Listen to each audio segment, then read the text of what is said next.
ബ്രിട്ടനിലെ ലക്ഷക്കണക്കിന് ജനങ്ങൾക്ക് ആഘാതം സമ്മാനിച്ച് സകല മേഖലകളിലും സേവന ബില്ലുകളും നികുതികളും ഉയരുന്നു. ഏപ്രിൽ മാസം എത്തിയതോടെ ബ്രിട്ടനിലെ ലക്ഷക്കണക്കിന് ജനങ്ങൾക്ക് വലിയ സാമ്പത്തിക ബാധ്യതയാവും. നികുതികളും സേവന ബില്ലുകളും ഏകദേശം എല്ലാ മേഖലകളിലും വർദ്ധിക്കുമ്പോൾ ഉപഭോക്താക്കളിൽ ആശങ്കയേറുകയാണ്. എനർജി ബിൽ മുതൽ വെള്ളം, കാർ ടാക്സ്, TV ലൈസൻസ് എന്നിവ വരെ ഉയരുന്ന സാഹചര്യത്തിൽ ഈ സാമ്പത്തിക ഭാരം നേരിടേണ്ടി വരുന്നവർക്ക് തിരിച്ചടിയാകുമെന്ന് വിദഗ്ധർ മുന്നറിയിപ്പ് നൽകുന്നു.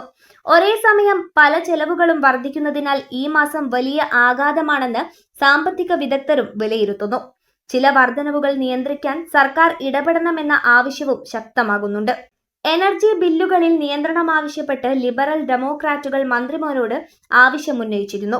എനർജി റെഗുലേറ്ററായ ഓഫ്ജം പ്രഖ്യാപിച്ച പ്രൈസ് ക്യാപ്പ് പ്രാബല്യത്തിൽ വരുന്നതോടെ എനർജി ബില്ലുകൾ 6.4% പൗണ്ട് വരെ കൂടും.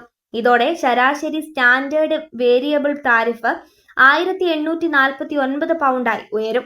വാട്ടർ ബില്ലുകൾക്കും റെക്കോർഡ് തലത്തിലുള്ള വർധനയാണ് ഉണ്ടാവുക. ഇംഗ്ലണ്ടിലും വെയിൽസിലും 26% വരെയാണ് വർദ്ധിക്കുക. ഇതോടെ വാർഷിക ബില്ല് 480 പൗണ്ടിൽ നിന്ന് 603 പൗണ്ടിലേക്ക് കുതിക്കും. കൗൺസിൽ ടാക്സ് വർധനവുമാണ് പൊതുജനങ്ങൾക്ക് വൻ പ്രതിസന്ധി ആവുന്നത്.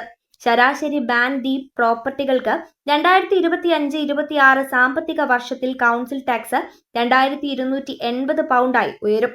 ചില കൗൺസിലുകൾക്ക് ക്യാപ്പ് മറികടന്ന് നിരക്ക് വർദ്ധിപ്പിക്കാൻ അനുമതി ലഭിച്ചിട്ടുമുണ്ട്. പെട്രോൾ, ഡീസൽ വാഹന ഉടമകൾക്ക് റോഡ് ടാക്സായി 5 പൗണ്ട് അധികം നൽകേണ്ടി വരും.